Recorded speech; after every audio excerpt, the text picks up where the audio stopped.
Jiwa tidak dapat terbang keluar sebelum koin dapat bergemerincing di dasar peti. Dunia masih diguncang oleh pandemi COVID-19. Di Indonesia saja, jumlah kasus yang terinfeksi berjumlah 1.012.352 kasus dan telah menewaskan 28.468 jiwa yang tercatat pada tanggal 26 Januari 2021. Walaupun ada sebercak harapan di tahun ini dengan adanya vaksin dan adanya vaksinasi COVID-19 yang sedang diterapkan di Indonesia, namun harapan itu mulai redup dengan adanya berbagai bencana yang terjadi di Indonesia, mulai dari pesawat Sriwijaya Air SJ182 yang jatuh pada tanggal 9 Januari 2021 dan menelan korban jiwa sebanyak 62 jiwa, di mana terdapat 6 kru pesawat dan 56 orang penumpang. Pada tanggal yang sama, tanah longsor terjadi di Sumedang, di mana ditemukan 36 orang yang meninggal dunia. Kesedihan semakin bertambah pada tanggal 12-14 Januari 2021. Banjir mengenangi Kalimantan Selatan dan menewaskan 15 jiwa. Pada waktu bersamaan, yakni pada tanggal 14 Januari, gempa menguncang Sulawesi Tengah, terkhususnya di daerah Majene dan Mamuju, yang merenggut 81 jiwa. 2 hari dari peristiwa tersebut, banjir dan tanah longsor terjadi di kota Manado yang mengakibatkan 6 korban jiwa. Masih pada hari yang sama, namun di daerah yang berbeda, Gunung Semeru di Jawa Timur mengalami erupsi. Namun kejadian tersebut tidak ada tercatat korban jiwa.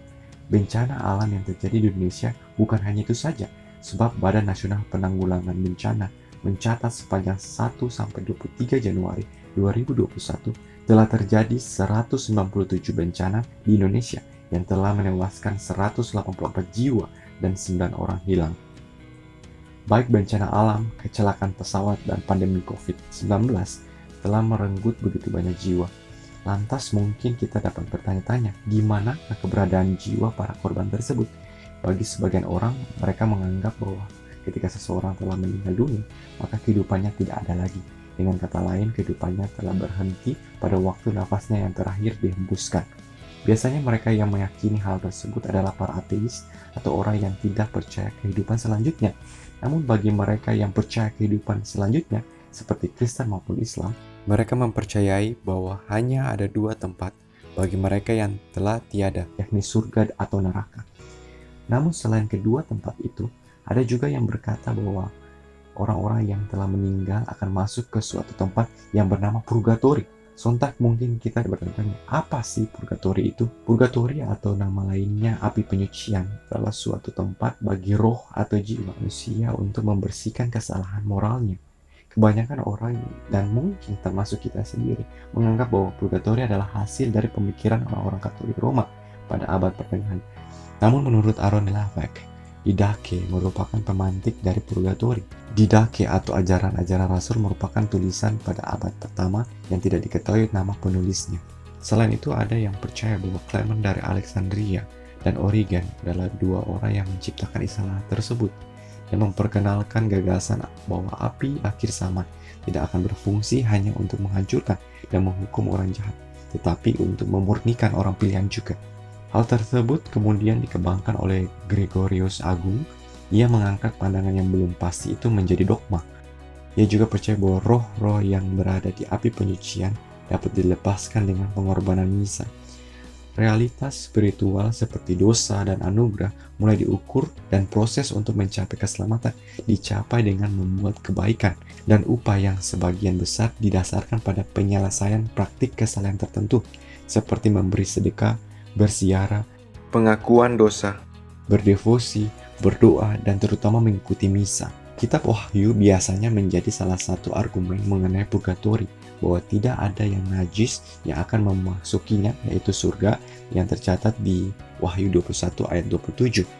Katekismus Gereja Katolik merujuk ayat ini ketika dikatakan bahwa kota surgawi tidak akan terluka lagi oleh dosa, noda, cinta diri yang merusak, atau melukai komunitas duniawi. Walaupun katekismus ini tidak berbicara untuk semua orang Kristen, kutipan ini mengungkapkan pandangan tentang surga yang tersebar luas di antara umat Kristen, seperti yang ditulis oleh Gregorius dari Nisa. Baik akal yang sehat maupun ajaran Alkitab menunjukkan bahwa manusia tidak dapat memasuki persekutuan ilahi kecuali Dia telah sepenuhnya menghapus semua noda dosanya. Oleh sebab itu, mereka yang memiliki hutang moral yang belum terselesaikan, mereka tidak cocok masuk ke dalam surga. Mereka harus tinggal di api penyucian sampai mereka menyelesaikan kesalahan moral mereka. Jadi orang percaya yang sejati harus tinggal di tempat yang berbeda dari surga maupun neraka, di mana mereka dapat melunasi hutang moral mereka. Membayar hutang semacam ini adalah bagian dari apa yang mereka perlukan untuk menjadi suci dan memiliki moral yang murni. Alam baka yang melibatkan pemurnian akhir umat pilihan didefinisikan sebagai api penyucian. Ada berbagai hal yang dapat dilakukan oleh orang untuk menebus kesalahan mereka, yaitu pengakuan dosa, pertobatan, transformasi moral, permintaan maaf, dan tunduk pada hukum, serta kombinasi dari hal-hal yang telah disebutkan. Alhasil, api penyucian di abad pertengahan membuat orang-orang terdorong untuk menunjukkan belas kasihan pada orang miskin. Namun, salah satu tokoh reformasi yakni Martin Luther menolak pengajaran tentang purgatori. Luther menyebut mereka sebagai orang yang takut kepada hukuman dan bukannya pada dosa. Ia memakukan 95 tesisnya di depan pintu gereja Wittenberg pada tanggal 31 Oktober 1517, yang mana 95 tesisnya itu menyerang mengenai keselamatan yang dapat dibeli melalui indulgensi. Secara pengertian sederhana, indulgensi adalah surat penghapusan hukuman atau siksaan sementara.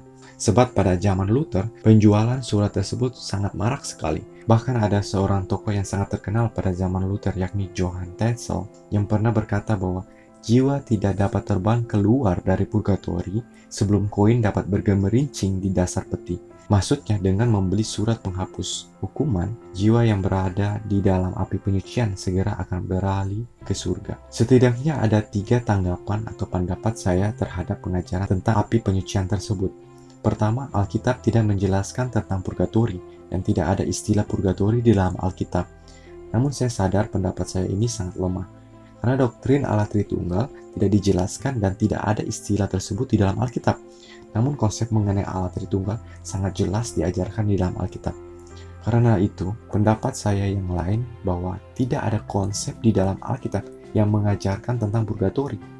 Perumpamaan Yesus yang berada di dalam Injil Matius 6 ayat 20, Matius 13 ayat 30, Matius 13 ayat 50, Matius 25 ayat 40 tidak berbicara mengenai purgatori, yaitu api yang berfungsi untuk memurnikan orang-orang pilihan dari ketidaksempurnaan mereka sebelum mereka masuk ke surga. Selain itu, sewaktu Yesus disalibkan, Yesus berkata kepada penjahat di sampingnya, "Aku berkata kepadamu, sesungguhnya hari ini juga engkau akan ada bersama-sama dengan aku di dalam Firdaus."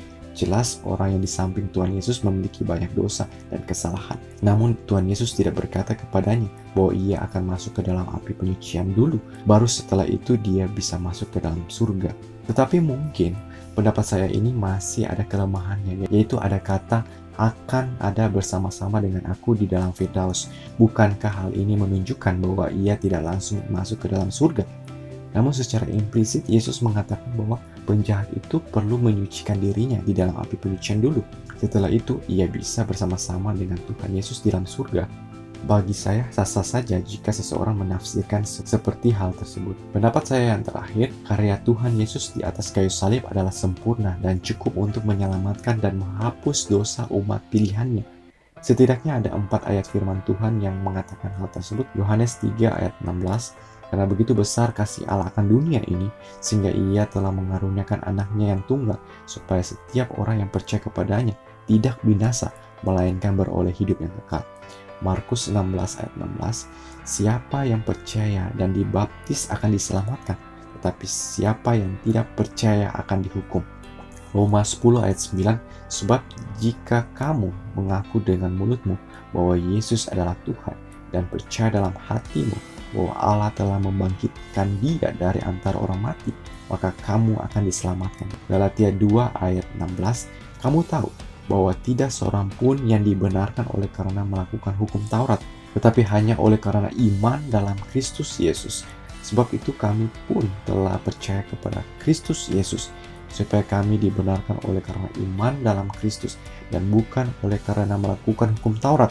Sebab tidak ada seorang pun yang dibenarkan oleh karena melakukan hukum Taurat. Jelas bahwa hanya karya Kristus yang mampu menyucikan, melayakkan, dan menyelamatkan umatnya dari hukuman dosa. Kemudian manusia hanya merespons hal tersebut dengan iman kepadanya. Sebab keselamatan dan penyucian umat Allah hanya terjadi atas anugerah Tuhan semata dan bukan karena usaha manusia. Jika pembenaran adalah hasil pekerjaan manusia, lalu buat apa Kristus menyerahkan nyawanya? Kalau karya Kristus tidak sempurna dan tidak cukup untuk menyelamatkan dan menyucikan kita, buat apa dia perlu repot-repot datang ke dalam dunia? Namun tentunya ada ekstrim yang sangat berbahaya jika seseorang sangat mengagung-agungkan karya Kristus dan lupa untuk menjalankan tugasnya sebagai garam dan terang dunia. Oleh sebab itu, orang ini mungkin bisa hidup dengan seenaknya dan berbuat kejahatan serta dosa dengan tidak takut. Karena pikirnya, tindakan dosanya itu tidak akan berpengaruh apa-apa dengan keselamatannya. Sebab ia menganggap bahwa ia telah percaya kepada Kristus dan ia pasti akan diselamatkan. Tetapi ekstrim yang lainnya yaitu menganggap bahwa karya Kristus kurang sempurna dan tidak cukup untuk menyucikan dia dari dosa, bahkan menyelamatkan dia dari maut. Oleh karena itu, ia berusaha untuk hidup kudus dan tidak melakukan dosa sedikit pun, walaupun hal tersebut terdengar mustahil. Alhasil pemikiran tersebut bisa jatuh kepada pemikiran yang menganggap bahwa keselamatan adalah hasil kerjasama antara Tuhan dengan manusia.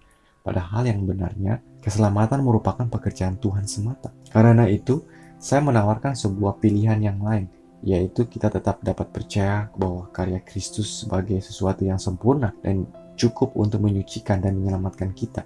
Kita juga terpanggil untuk hidup kudus dengan menaati firman-Nya, bukannya hidup dengan serampangan. Jadi siapa yang ada di dalam Kristus, ia adalah ciptaan baru. Yang lama sudah berlalu, sesungguhnya yang baru sudah datang.